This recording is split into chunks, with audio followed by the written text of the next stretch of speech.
Tonton video ini sampai selesai agar Anda tidak gagal paham.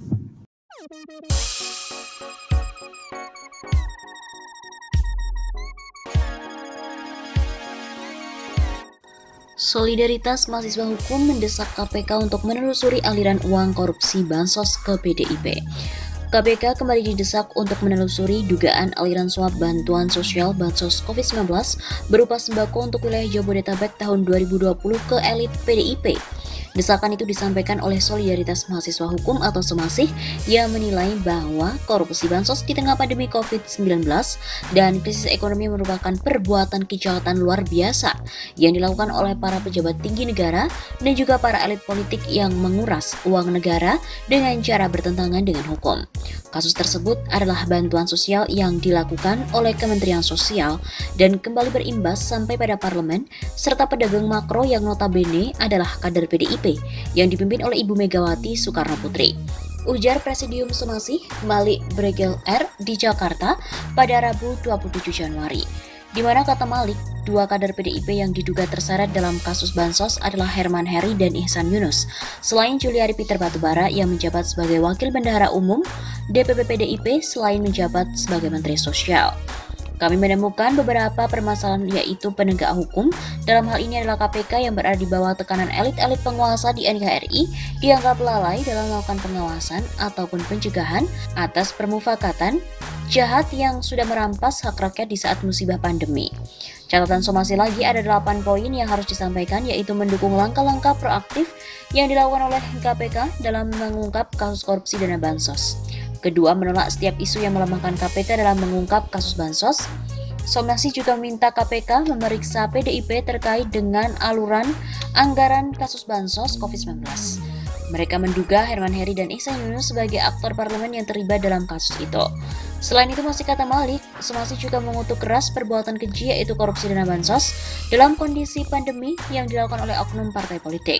Somasi juga menuntut untuk menerapkan hukuman mati terhadap para pelaku koruptor dana Bansos. Malik juga menyatakan Somasi sangat yakin bahwa sosok Madam di kasus ini akan terungkap dan terseret proses hukum. Somasi juga mengajak masyarakat dari Sabang sampai Merauke untuk sama-sama menyerukan hukuman mati pada para koruptor dana Bansos COVID-19.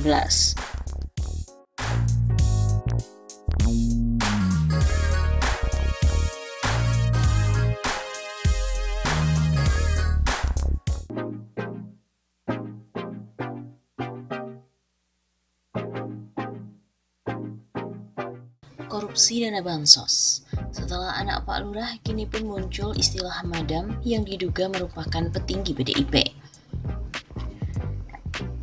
Jatah Madam bebas potongan. Dari 1,9 juta paket Bansos, ex-Menteri Sosial Juliari Batubara hanya mengutip fee yang 600.000 paket. Kutipan 1,3 juta paket disebut merupakan jatah seorang petinggi elit PDIP. KPK pun menggeledah 5 perusahaan penyedia bansos penanganan COVID-19 di Kementerian Sosial pada pekan lalu. Kelimanya adalah PT Anomali Lumbung Arta, PT Famindo Meta Komunika, PT Misail Cahaya Berkat, PT Junatama Fudia Kreasindo, dan PT Dwi Mukti Graha Elektrindo. KPK mendapati bahwa Juliari menerima suap sebesar 17 miliar rupiah dari para pengusaha penyedia bansos. Uang disinyalir berasal dari potongan Rp10.000 per paketnya. Dari hasil penelusuran redaksi Tempo dari beberapa pengusaha dan sumber yang mengetahui kasus itu, tidak semua penyedia bansos dikutip fee oleh Juliari. Dari total 1,9 juta paket dalam satu periode distribusi, lewat anak buahnya, Juliari diduga hanya mengutip fee untuk 600.000 paket. Sisanya sebanyak 1,3 juta paket lainnya disebut-sebut merupakan jatah anggota DPR, Herman Heri dan Ihsan Yunus. Keduanya sama-sama dari PDIP, satu partai dengan Juliari. Dari jumlah paket tersebut, perusahaan yang terafiliasi dengan Herman mendapatkan kuota paling banyak, mencapai 1 juta paket. Sisanya menjadi jatah perusahaan yang terafiliasi dengan Ihsan. Bantuan sosial untuk wilayah Jakarta, Bogor, Depok, Tangerang, dan Bekasi ini didistribusikan sebanyak 12 kali selama April hingga Desember lalu. Total santunan sebanyak 2,28 juta paket dengan anggaran 6,8 triliun rupiah. Setiap periode disalurkan 1,9 juta paket bansos. Jatah buat Herman dan Ihsan tidak dipotong fee Rp10.000 per paket. Sumber lain juga menyebut jatah mereka tidak dipotong karena bagian dari Madam. Sebutan ini mengacu pada seorang petinggi elit PDIP. Cara mereka mengambil keuntungan berbeda dengan Juliari. Sekjen Hasto Kristianto membantah partainya terlibat kasus korupsi bansos tersebut.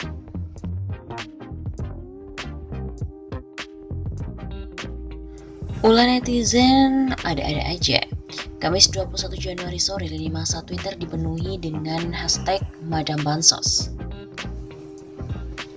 Hingga pukul 17.00 waktu Indonesia Barat, tercatat sudah ada 10.800 lebih cuitan terkait Madam Bansos. Madam Bansos merupakan judul yang diambil koran Tempo edisi 19 Januari. Berjudul Jatah Madam Bebas Potongan. Pendakwa Ustadz Tengku Zulkarnain juga ikut berkomentar terkait tagar Madam Bansos itu.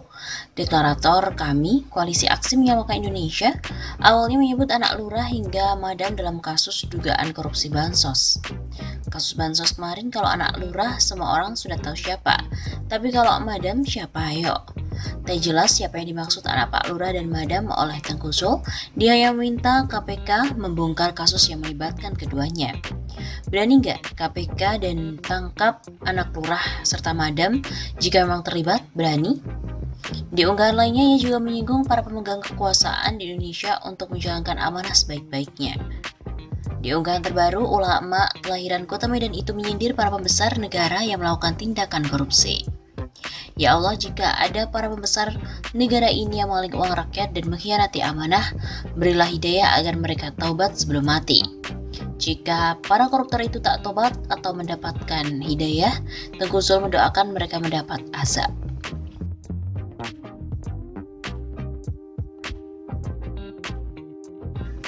Pengamat politik Roky Gerung juga menanggapi julukan Madam Bansos yang tengah diperbincangkan publik di Twitter. Julukan Madam Bansos itu rupanya berkaitan dengan kasus bansos COVID-19 yang menyeret ex-Mensos Juliari. Roky Gerung kemudian membahas soal sosok Madam Bansos yang dimaksud melalui video di kanal YouTube pribadinya. Tak hanya itu, Roky menyebut ciri-ciri sosok Madam Bansos itu. Menurutnya, sosok Madam Bansos adalah perempuan, dewasa, dan termasuk dalam kelompok elit. Madam itu sinyal kekuasaan. Madam itu seorang perempuan, dewasa, dan berada di kelompok elit, ujar Roky Gerung. Meski telah menyebutkan ciri-ciri Madam Bansos, Roky enggan membocorkan siapa sosok sesungguhnya. Selain itu, Roky meminta agar sosok Madam Bansos itu tak diungkap lebih dulu. Saya ingin KPK, Tempo jangan buka dulu. Kita butuh hiburan, biar 2-3 bulan kita nikmati sambil memperhatikan apa reaksi istana soal yang betul-betul fundamental dan kasus yang melibatkan salep kritis berstatus Madam.